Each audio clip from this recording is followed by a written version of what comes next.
হরে হরে। সবাই প্রেম ভরে তারা হরির নাম করতে থাকলেন সাধুর সাথে। দেখুন সাধুর সঙ্গ করলে কি ফল হয়। কি করলেন? বেশ ভাগবতম কথামৃতম কীর্তন হলো, আপনার শুনলেন। ভাগবত কি বস্তু আপনারা জানেন? ভাগবতম যেই কথা বলেছিলাম, সুখদেব গোস্বামী যখন ৭,০০০ সম্মুখের সম্মুখীন হয়েছিলেন পরীক্ষিত মারা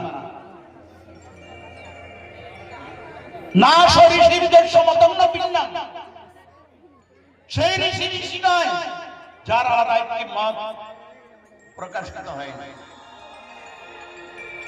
৬০,০০০ ঋষি ৬০,০০০ মতবাদ প্রকাশ করলেন। কাকে?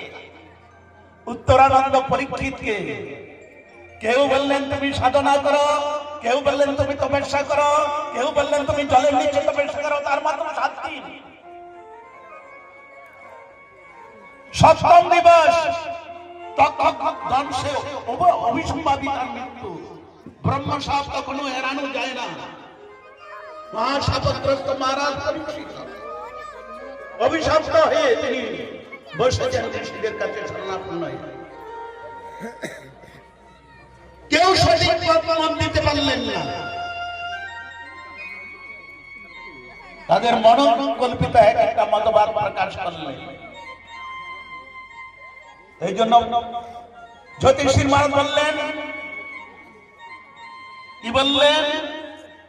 ভেদা বিভিন্ন শ্রুতিও বিভিন্ন নাশ ঋষিদের সমতম ভিন্নম ধর্মস্য তত্ত্বং নিহিত গুহায় মহাজন জনগতের সফল।